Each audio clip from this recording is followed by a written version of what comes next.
Hey folks, this video is an accompanying video to my essay plan for the Of Mice and Men theme essay, which I've posted on Teams for you today, and it's something that I'd like you to work on over the next week or so. If you watch this video alongside following the essay plan, it will help you write a better essay, okay? So I would encourage you to continue to watch this video right through to the end because like the videos I've posted in the past, there's a lot of advice in here. And if you listen to it and follow it, then you will write a better essay and you will score higher than you did for your character essay, which was the previous essay that we wrote on Of Mice and Men. So, with that said, there's two ways you could do this. You could watch this video all the way through. It's quite long, so you might want to do that and kind of hear everything and then go and try and write it. Or what you might want to do is section by section pause the video and then go and write the appropriate part. So when I talk about the introduction, listen to everything I've got to say, pause it, go and write your introduction. And then listen to the first main body paragraph, let me talk about it, pause it, go and write that. And that also means that you don't have to watch the video more than once and you can split it across a couple of days. So there's a few different ways for you to do this, okay? In terms of the essay itself, I'm going to set it on Teams for it to be handed in before the Easter holidays, just so that anyone who does get it finished before then, I'm able to mark them over Easter for you. However, if you need to add it to your to-do list over the Easter break, obviously Easter holidays are usually a bit of a working holiday for senior pupils because they are in a normal year coming back for exams, and for this year, in your case, coming back to do assessments in class. So usually you might kind of write an essay or something like that over the Easter break just for practice. So if you're busy over the next week, because I know that some of you are in school and some of you are at home, and it might be kind of different for different people. So if you can get it written and submitted before Easter, that's great. But if it has to be something that you hand in to me after Easter, that's absolutely fine as well. No issues from me. So with that in mind, let's get started. The first thing I want to talk to you about is a little bit of feedback, actually, and that is to do with improving your main body paragraph. So when I sent your feedback to you for your first critical essay, your character essay about George in Of Mice and Men, one of the things that I said to quite a lot of people in their feedback was that you need to improve the level of analysis in your main body paragraph. Or I said you had to go into more depth in your main body paragraph. I was looking for more. The more you write, the more things there are for your marker to give you points for. So if you want to score higher, then this little section of the video is going to help you. It's going to exemplify for you what a lot of you are doing and what you need to do to push yourself up into the next marking bracket on that marking grid that I showed you. Okay, so let's have a wee look at this here. This is a perfectly good, a very good main body paragraph about Of Mice and Men. Okay, so Steinbeck's creation of George Milton describes a character that helps promote the themes of loneliness, isolation, and its association with the sympathy we feel for him. At the beginning of the novel, George is characterized through his relationship with his best friend Lenny. Steinbeck writes, guys like us that work on ranches are the loneliest guys in the world. They got no family, they don't belong no place. With us, it ain't like that. We got a future. This quotation shows the reader that George and Lenny think they are different from everyone else. They are hopeful that their bond will help them succeed in their goals.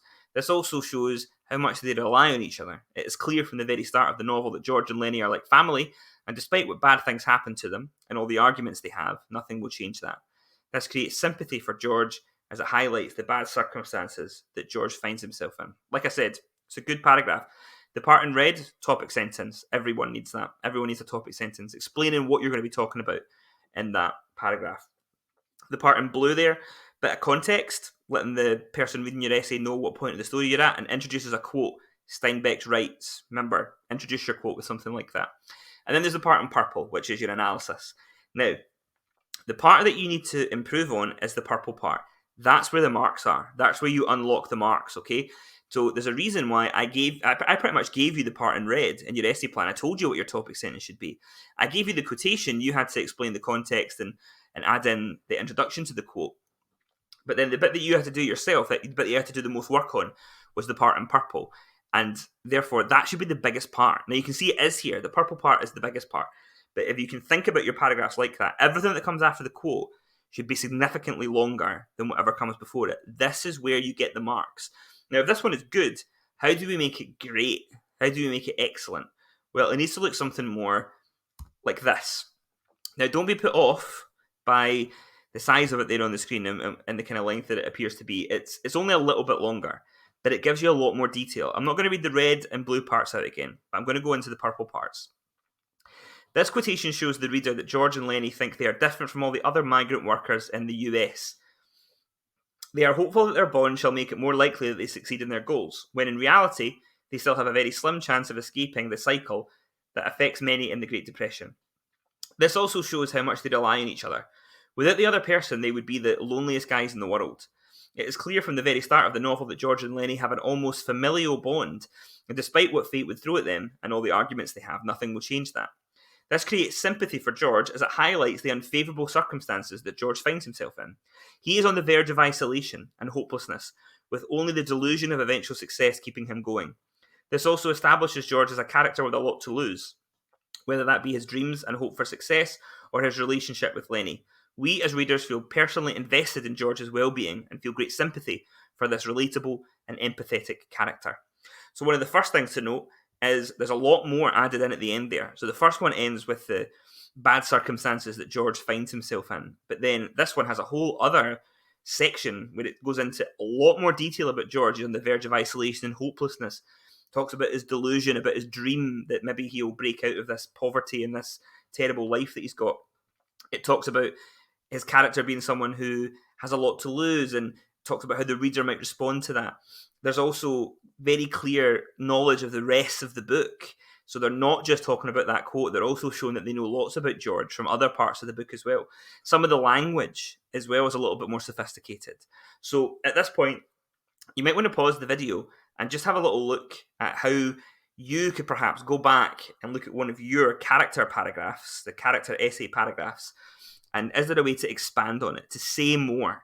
Because if you don't say more, you're always going to come in that kind of maybe 10 marks, 15 marks out of 20. You have to write more like this one. Okay, the one on the right-hand side. You have to be more like that one if you're going to score 16, 17, 18 out of 20. If you're going to get the bigger score, you need to go into that level of depth.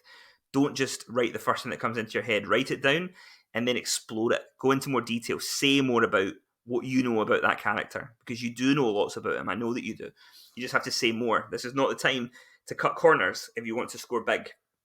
Okay, that is my feedback there for improving main body paragraphs, simply by exemplifying. This is what a good one looks like, but this is what a great one looks like. And you might want to, as I say, pause the video so you can have a wee look at these. Now, let's talk a little bit about the essay question for the second of Mice and Men essay we're going to write about theme. So it says there, choose a novel or short story or work of non-fiction which explores a theme that interests you. By referring to appropriate techniques, explain how the writer makes the theme interesting. So the question is very similar to the character question, only instead of a character that you feel sympathy for, it's a theme that interests you. So the essays are not radically different in how they're structured. You've written one, so you'll probably find this one a little bit easier to write because you're coming at a place from of more experience now. Now, loneliness and isolation is really important. The name of the town close to the ranch where the novel is set is called Soledad, you'll remember, which translates from Spanish to solitude. So loneliness is immediately established as an important theme in Of Mice and Men. Most of the characters on the ranch are lonely. George and Lenny stand out because their friendship means that they are not isolated, and this is very unusual, making some others, like the boss, suspicious of them, or everybody gets a bit suspicious of them. Steinbeck has shown that the lifestyle that these men lead is really damaging to their relationships. It makes them lack compassion for other people. Their loneliness, their isolation on this farm has made them less compassionate men. I would say that the loneliest characters in the book are actually Candy, Crooks, and Curly's wife, and we're going to write a little bit more about them in this essay than we did in the first one. All of these characters are different to the other people on the farm in different ways. Candy is older, he's elderly and disabled. Crooks is the only African American. Curly's wife is the only woman. And these different attributes make the characters isolated, makes them lonely. And the men on the ranch show no empathy towards them. And instead, they make them more isolated by treating them badly. So loneliness and isolation is a really key theme, and therefore it's the one that I'm going to suggest that we focus on for this essay. Loneliness and isolation are the key ones, okay? So your introduction is to follow the exact same formula that they always do. Okay, your intro needs to have a global statement, title, author, themes, brief plot explanation, very brief, specific statement, a statement of intent using keywords from the questions, and mention some of the techniques that you'll explore. Okay, once again, just like last time, in the box at the bottom, I showed you the example introduction for Mary, Moon and the Stars, which we wrote back in September, October time. So what I'd like you to do is use that as your template and write it for Of Mice and Men. So obviously where it says the short story Mary, Moon and the Stars written by Janice Galloway becomes the novel Of Mice and Men written by John Steinbeck. Then it goes into the plot, which obviously is a little bit different. Now, for the character essay, we spoke a little bit about how the essay will explore sympathy through looking at the character of George, but this time we're going to talk about how the key themes of loneliness and isolation are explored by Steinbeck in the novel. So that's what we have to say in the specific statement this time. We're not talking about character this time. Remember, we're talking about themes once again. Okay, so the Of Mice and Men character one is slightly different, but this time the Mary, Moon and the Stars example is actually a little bit closer to this essay and what we're writing. So follow that quite closely, but obviously change the appropriate parts. Don't start writing about Mary. There's no Mary in Of Mice and Men, unless that's secretly Curly's wife's real name, but I don't think so. So hopefully by now your introductions will come second nature to you, right? You'll know how to write them, you'll know how to structure them, but use that example one to help you. It's a theme essay this time, not character. Right. The second paragraph is going to be about Lenny. Okay, we're going to start talking about him. You can see him there as portrayed by John Malkovich in the film that we watched together, and then a little who and what picture up there. So who is Lenny? Remember, he's the big, strong farm worker who likes soft things. What kind of things does he do? Well, unfortunately, he accidentally kills the soft things, right? Now, George and Lenny are the only characters in the novel who have a meaningful relationship, even more meaningful than the husband and wife relationship of Curly and Curly's wife. So this makes them really unique and draws attention to the loneliness of the rest of the characters in the book. So that's why we're starting with Lenny, because Lenny is lonely and isolated as well. Not as much as the other characters, though, because he does have George, but he is isolated for other reasons.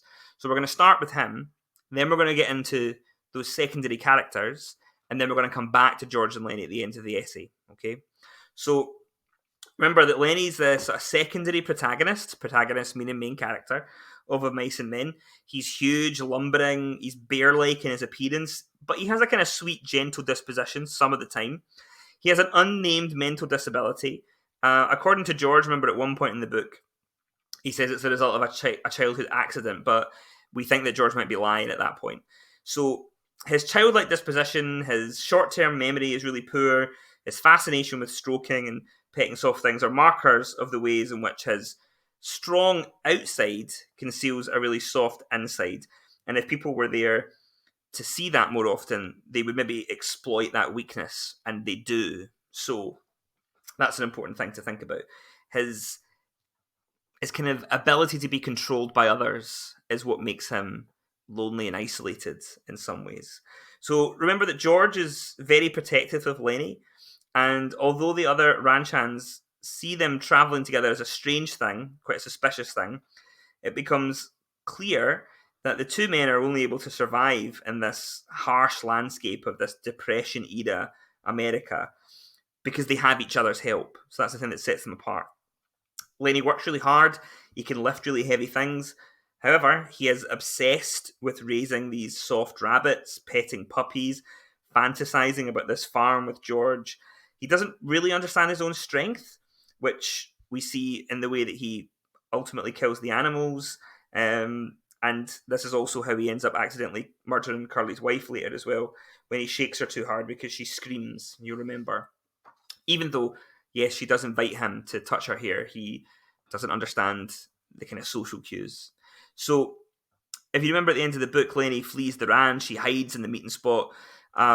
He thinks George is going to come and save him so they can run away together, but George has to distract him with a story about them getting their farm, and he kills Lenny to save him because he doesn't think he's going to be treated very well because of what he's done and also because of his condition.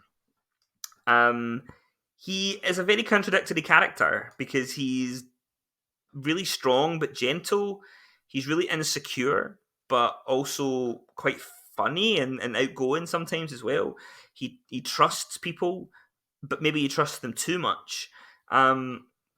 So he is marginalized because of that, which is a good word to use. Marginalized, somebody who is kind of pushed and shoved into a corner and not treated very well.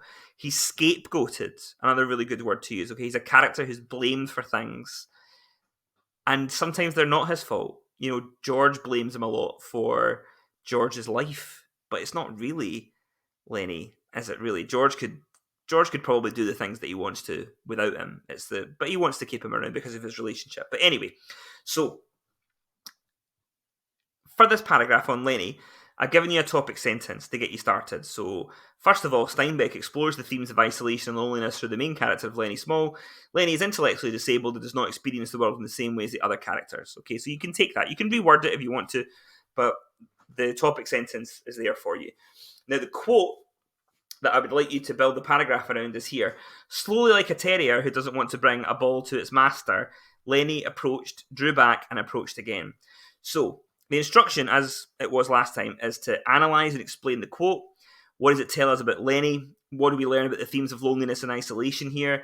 Discuss other things you know about Lenny, because that shows, contextual knowledge of the novel, which is a good thing. Think about things like how he's treated by others, how he's bullied, how he reacts to other people. These are all important things if we're going to talk about this theme of loneliness and isolation. Important to note in the quote, there's a simile there, okay, like a terrier. So he's being compared to a kind of docile dog that brings a ball back to its master. So this idea that Lenny can be kind of bossed around and he's treated a bit like an animal and he can be, treated like a pet almost. And although he has George, that does tie into the loneliness and isolation of the character because his disability isolates him. Okay, he can't really think for himself. He can't look after himself. He's got George around him all the time, but he's maybe isolated a little bit in his own head. He doesn't necessarily understand the world around him that well, other than the fact that George is his friend. And he has George and appreciates that, but he worries that he might not always have him. And he is isolated in a way because George protects him from other people on the ranch. Anytime anyone tries to interact with Lenny, George stops the interaction, mostly because George is worried that Lenny will say or do something he's not supposed to. However, he is isolated by his friend. So that's your paragraph there on Lenny. Now, paragraph 3 is going to be about Crooks. Okay, so Crooks is a very important character. He is literally physically separated from the other workers on the ranch because of his race. And this literal isolation makes him angry and bitter towards people when they do approach him, which demonstrates the damaging effect of loneliness. Okay, so you'll remember from the book, he is forced to live in the stable in his own kind of separate little place because of his skin colour, because he's African American. He's treated as a second class citizen. He's not someone who they want around. It's pure unadulterated racism, and that makes him bitter. It makes him nasty. It makes him angry. It makes him mistrustful. So Steinbeck's exploring the theme of loneliness and isolation by showing us what effect it has on people. So it has an effect on Lenny, something you can write about in the previous paragraph, because maybe it makes it difficult for him to develop friendships other than George. Maybe it makes it tricky for him to interact with other people. Maybe if George didn't protect him so much from social interactions, maybe he would be better at it. Maybe not, but it's worth considering. But with Crooks, it's a different thing. So, as I mentioned, he's the only black labourer on the ranch. He's quite a sensitive character, but he's very aloof. Right? That's a really good word. So, other characters see him as aloof, someone who kind of has their nose in the air and doesn't really interact with other people. But the reason he's like that is because of how he's been treated by them. And another good word to use is ostracized. Okay, OSTRACIZED. ED. So someone who's ostracized is cut out of a social situation, and in his case, because of his race. They call him Crooks because he has a crooked spine, an injury that he sustained because of an accident with a horse earlier. And then it doesn't happen in the book, it's just earlier in his character history. And because of his identity, he's a black man, he's also disabled. So in some ways, he's like doubly marginalized by the people around him. You know, he's got, in their eyes, he's got two things wrong with him, which is such an awful way to think, but it was a very cutthroat world at the time. I mean, I don't know if it's much better now, to be honest, but it certainly was a cutthroat world in this post-Wall Street crash, Great Depression era. So he really hates that he's treated so poorly all the time, but he knows there's nothing he can do about it. So he just has to try and avoid the anger of Curly and the boss and just kind of keep his head down and try and get by is really what he has to do. Lenny, and the fact that he doesn't really understand social norms and Lenny's intense desire for friendship. Remember, at one point that leads Lenny to come to Crooks one evening in search of company, like to talk to him. And at that point, remember, Crooks slowly lets Lenny into his private world and kind of lets him understand what he's thinking on the inside. And Crooks finds someone who's willing to listen to him for the first time in years. Now, of course, the reason Crooks does it, he even says in the book himself, is because he knows that Lenny won't remember the conversation. Crooks thinks that Lenny can hear all this stuff and not necessarily remember it. So Crooks knows it's maybe not the most valuable social interaction, but it's one that he has. So here we've got a character who really tells us about how frustrated you can become when you're lonely and isolated. So, topic sentence for this paragraph. In Steinbeck's novel, the secondary character of Crooks, the stable buck, suffers from loneliness and isolation throughout the narrative, and through him, Steinbeck explores how prejudice has created this solitude. The quote you use is, "A guy needs somebody to be near him. A guy goes nuts if he ain't got nobody." And then once again, analyse, explain the quote. What does it tell us about Crooks? What do we learn about the themes of isolation and loneliness because of his character? And you can discuss other things you know about Crooks here, so how he's treated, the racism he experiences, how he feels about his future even can be quite important. If you remember that from the book, that's something you can include. And obviously some of the other things that I just spoke about there as well. Now, our next paragraph is going to be about Candy. Okay, old man Candy. So he's isolated because of his age and also because of his disability.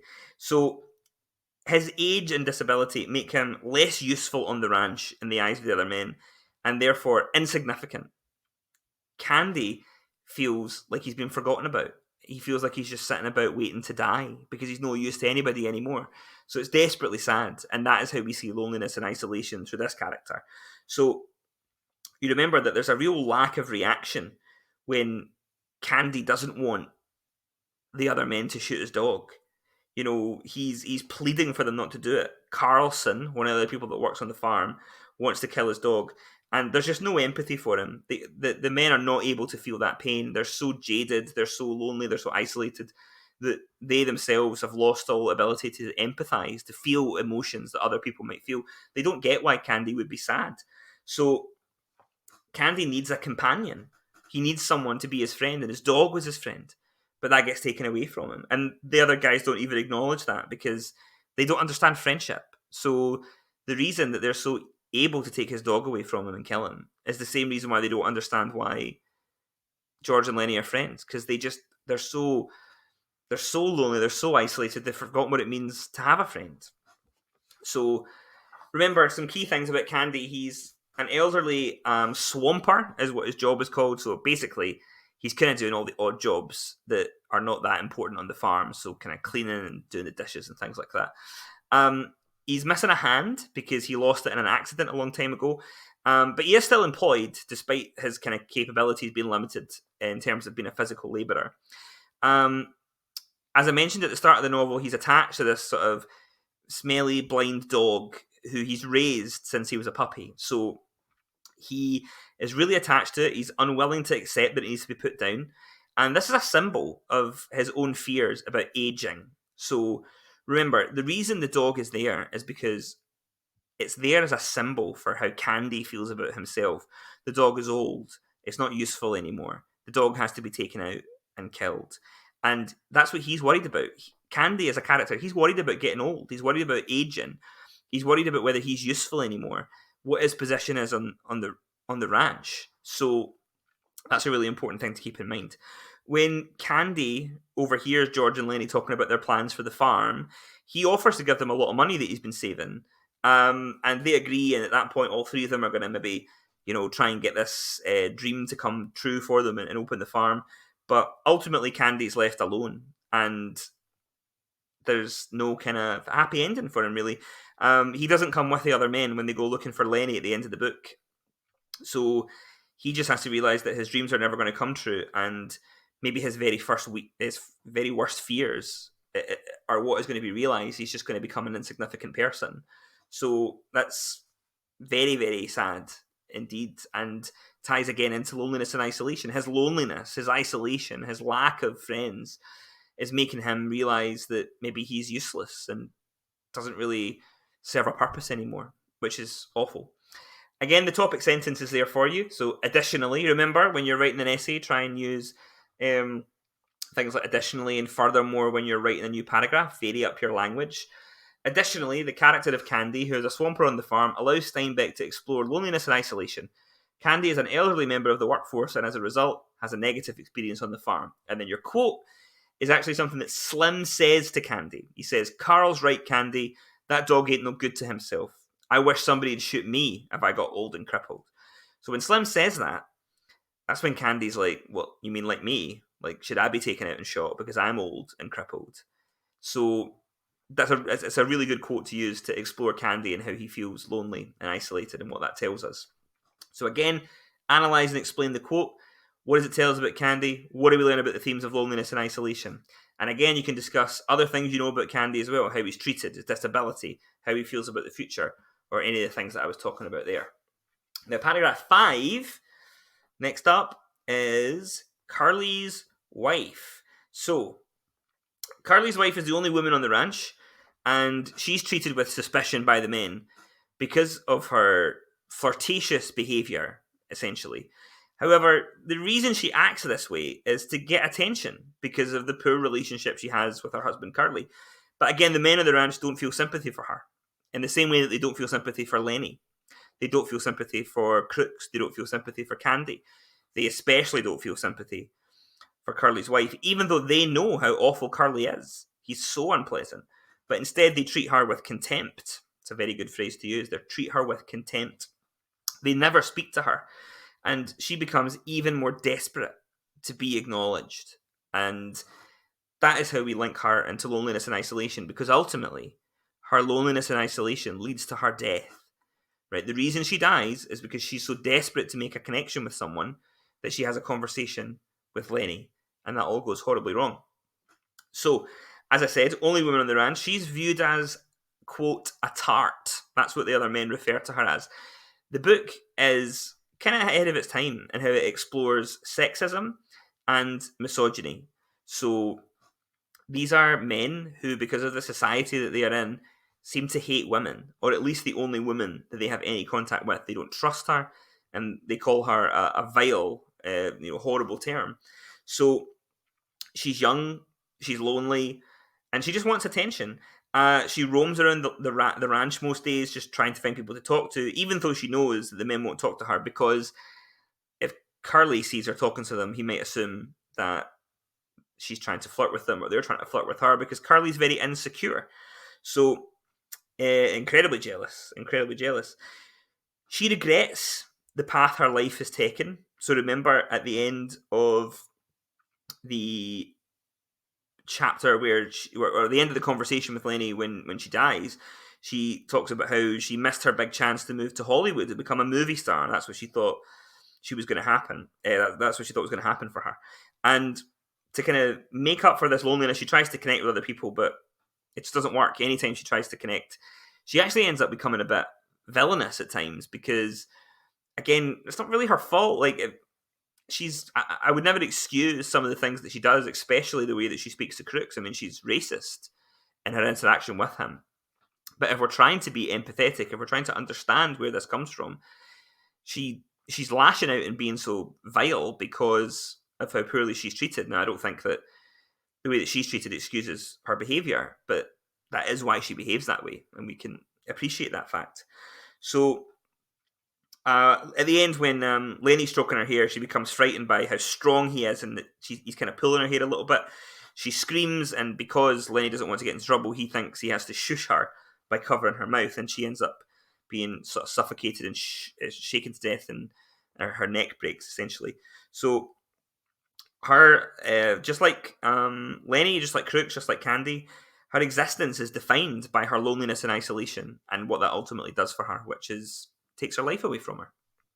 Okay, the last main body paragraph is about Lenny and George. I put in some George details there just in case you've forgotten who he is. I'm sure you haven't. So we go full circle in the essay. We start with Lenny at the start of the book and how he's kind of isolated. Then we look at loneliness and isolation through those secondary characters. And then in our last paragraph, we're going to come back to exactly where we came to in the last paragraph, the last main body paragraph of the character essay. And that is the climax of the book where George kills Lenny and how that reflects the themes of loneliness and isolation. So remember, during the Depression, American society was plunged into uncertainty, chaos, jobs disappeared, the economy plummeted, families were uprooted and scattered, people moved around the country in search of work, husbands and wives and kids had to split up and separate.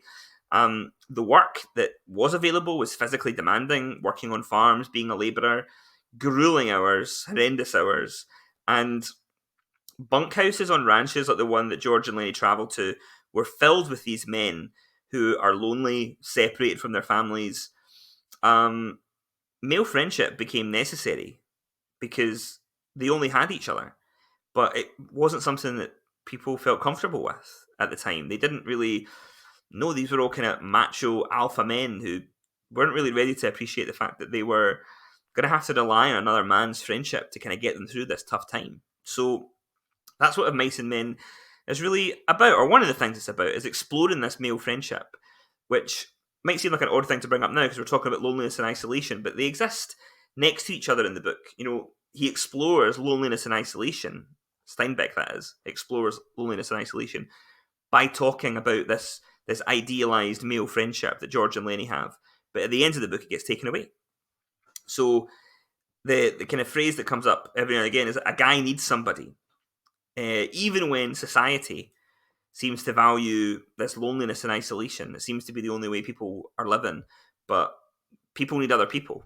And when they don't, look what happens. And that's what the book's about. That's why loneliness and isolation is a good theme to write about, because ultimately, all these characters end up worse off. They end up more lonely and more isolated because they can't make connections. They can't have these friendships. So Lenny and George's friendship is obviously the central focus of the book.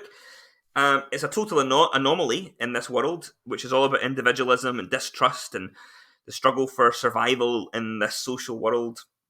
Remember, Slim says, ain't many guys travel together. I don't know why. Maybe everybody in the whole damn world is scared of each other. So he has this kind of simple assessment of the American landscape during the Depression. And basically he's saying that, it's all about mistrust, selfishness, and people are suspicious of George and Lenny's friendship. Other people are as well.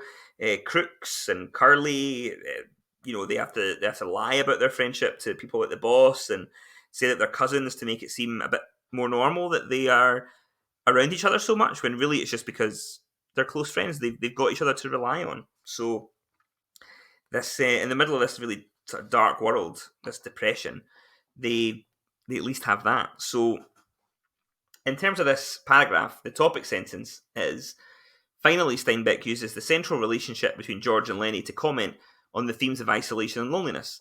At the end of the novel, George shoots Lenny in the head, believing that killing him is kinder than letting him live in this world after he accidentally murders Curly's wife. So the quote that I've actually to include and introduce is, "No, Lenny, I ain't mad. I never been mad, and I ain't now. That's a thing I want you to know." It's one of the last things that George says to his best friend, because he doesn't want him dying thinking that George is angry at him. And that's a really sensitive moment between two really, really close friends. And it's kind of beautiful. And it's not going to make George feel better, but he really wanted Lenny to know that he wasn't angry at him before he did what he did, and he wasn't doing this out of anger. So it's sad. And now George is going to be as lonely and isolated as everybody else. Because he feels like he has to. He's ending his only connection to friendship. So it's a really kind of important moment. And throughout the book, Steinbeck shows just how important friendship is by contrasting it with loneliness and isolation. So even for a group of men who have been told and shown that helping one another or sacrificing one's own well-being for another makes them sort of weak or vulnerable, that's kind of how they feel on the farm. Like if you show emotions, then you're weak, and that leads them to being isolated and lonely. So during the Depression, the sad thing is that putting your life on the line for somebody else, making a connection with someone else, was kind of seen as the opposite of what the American value was, which was about individualism. It was about being your own person, not being connected to other people. But Steinbeck is arguing that if we don't have friendships, then we're all going to suffer because of loneliness and isolation. So when you look at this quote, analyze and explain it. What do we know about this quote? What does it tell us about our characters? What does it tell us about the end of their friendship? What does it tell us about loneliness and isolation? And then use the paragraph to present everything you know about why the ending is tragic for both George and Lenny, but always thinking about loneliness and isolation. Now, I have to say, as a bit of feedback from the last essay as well, sometimes people forgot that they were writing about sympathy, and maybe their paragraph would drift away from that. You've got to be very, very focused in your line of argument. So at the end of all your main body paragraphs, you've got to bring it back, in this essay, to loneliness and isolation. Whatever you're talking about, bring it back around to discussing how it all links back to loneliness and isolation. That's the key thing I want you to know. So the last part, the 7th paragraph, is the conclusion. Again, not going to spend too much time on this because I think based on the last essay, you write very good conclusions. I was really, really pleased with them. So remember, 2 parts in a conclusion. First of all, refer back to the question and summarise your main points. So the Mary Moon example is there once again as a template to help you, but this time you're doing Of Mice and Men. So for this, you would sort of talk about something like, overall, Of Mice and Men Of Mice and Men allows John Steinbeck to explore the themes of loneliness and isolation. He explores it through the sort of Lenny's disability and the racism that Crooks experiences, and the ageism, I suppose, ableism that Candy experiences, that kind of stuff. And then the more important part is the part in purple, providing a valuative comment about the text and link it to what this reveals about society. Now, again, you could go back to the one that you wrote for the character essay and bring it back in here. Use it again. Maybe link it a bit more to like loneliness and isolation if you can, but your evaluation of the book can be the same every time you write one of these essays. So remember to go back and have a look at that and use that appropriately, because your purple part, your evaluation at the end about what you think we're supposed to learn and sort of take away from the book, what did Steinbeck want us to think about when he wrote this, that might be the same every time. So it's an easy thing for you to remember. And obviously, I included here this little picture. Slim, what's on your mind, George? George, I'm starting to think I should have shot Curly, not Lenny. Now, that's not what you're supposed to take away as the evaluation of the book. It's not really the message, but it made me chuckle. Maybe a few of us thought that maybe is what you should have done. Okay, folks, I know this is quite a long video, but hopefully you've used it the best way for you. And remember, go back and listen to parts of it again if you need to. All the stuff that I'm saying out loud on this voiceover when I'm looking at each of the paragraphs is stuff that you could use in your paragraph to help you write it and make this the best essay that you've written yet.